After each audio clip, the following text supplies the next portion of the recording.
Hello friends, welcome to my channel miracle of God. जय श्री राम।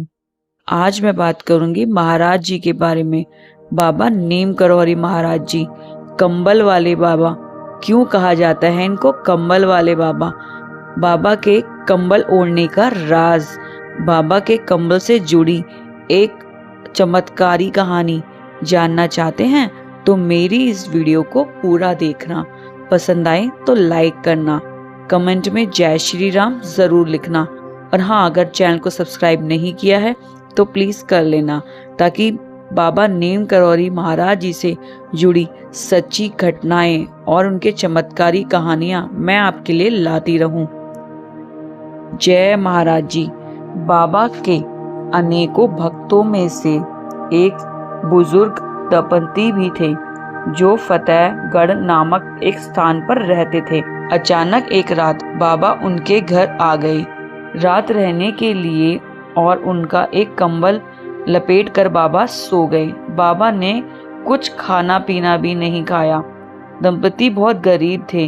वह बाबा की सेवा करना चाहते थे, पर बाबा के इस बर्ताव को वह समझ नहीं पाए कि बाबा बिना कुछ खाए पिए बस सोना चाहते हैं। तो बाबा को उन्होंने तंग नहीं किया और बाबा को सोने दिया। और वहां दोनों पति पत्नी बाबा की चारपाई के पास सो गए।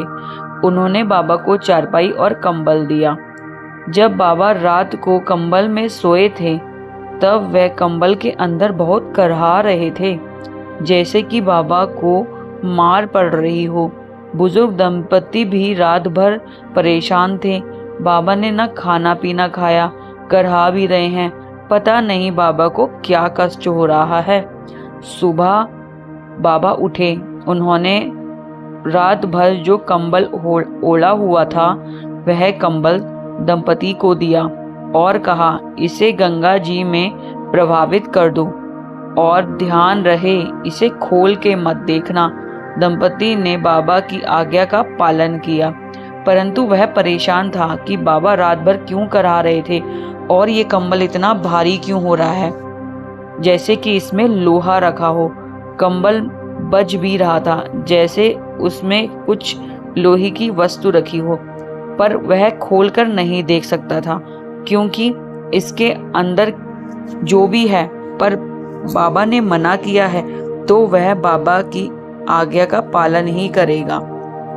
इसलिए उसने जैसा बाबा ने कहा वैसा किया, उसको प्रभावित कर दिया। ठीक 1 महीने बाद उसी दंपति का एक इकलौता बेटा सुकुशल घर वापस लौट आया था। दरअसल इस बुजुर्ग का एक इकलौता बेटा ब्रिटिश फौज में सैनिक था, जो दूसरे विश्व युद्ध के समय वह वर्मा कैंट में तैनात था। पति पत्नी अपने बेटे की चिंता में व्याकुल रहते थे और चाहते थे कि वह सुकुशल घर लौट आए। तब वह अपने पिता को बताते हैं कि 1 महीने भर पहले हमारे साथ चमत्कार हुआ। जब हमारी फौज को दुश्मन फौज ने घेर लिया तब हम पर गोलीबारी होने लगी और गोलीबारी में मेरे सारे साथी मारे गए, परंतु मैं अकेला बच गया। बेटे की यह बात सुनकर पिता को यकीन हो गया कि यह उसी रात की बात है जब बाबा हमारे घर में सो रहे थे और करहा रहे थे। बाबा के इस चमत्कार को याद कर भक्त की आंखों में आंसू आ गए और उसको यकीन हो गया कि नीम करौरी महाराज जी कहीं पर भी हो, वह अपने भक्तों की रक्षा जरूर करते हैं। वह बिना कुछ कहे सब कुछ समझ जाते हैं। मैंने तो उनसे अपने बेटे का जिक्र तक नहीं किया था, पर बाबा ने इतनी दूर होकर मेरे बेटे की रक्षा करी।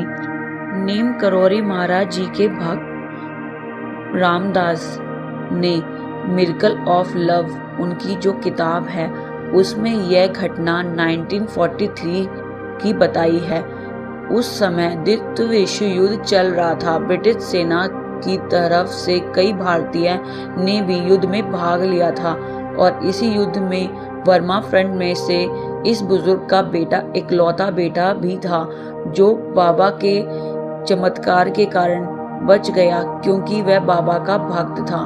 बुजुर्ग दंपति ने अपना दुख बाबा को बताया और बाबा को फिर बाद में शुक्रिया किया कि उसका बेटा 1 महीने बाद वापस आ गया। बाबा आप धन्य हैं, आपने मेरे बच्चे की रक्षा करी, आप सच में आप दयालु हैं। रामदास जी ने अपनी मिरेकल ऑफ लव किताब में इस कंबल की घटना को बुलेट प्रूफ कंबल का नाम दिया। बाबा के कंबल को बुलेट प्रूफ कंबल कहा गया, जिससे उनके भक्त की रक्षा हुई। आज भी बाबा का यह कंबल, बुलेट प्रूफ कंबल, सच में चमत्कार दिखाता है। बाबा जी को भक्त कंबल अर्पण करते हैं और जब वह कंबल आपको वापस मिलता है, जब आपको कोई तकलीफ होती है या आप बाबा का आशीर्वाद अनुभव करना चाहते हैं, इस कंबल को ओढ़कर बैठ जाइए। आप सच में ऐसा महसूस करेंगे जैसे कि बाबा जी आपको आशीर्वाद दे रहे हैं। और घर में कोई बीमार होता है या कोई तकलीफ होती है, उसको यह कंबल उड़ा दीजिए, वह कुछ दिन बाद अच्छी तरह स्वस्थ हो जाएगा। ऐसा बाबा का चमत्कारी कंबल, बुलेट प्रूफ कंबल। आई होप मेरी ये वीडियो आपको पसंद आई हो तो लाइक करना, कमेंट करना और हाँ, चैनल को सब्सक्राइब करना ना भूलिएगा। Thank you for watching.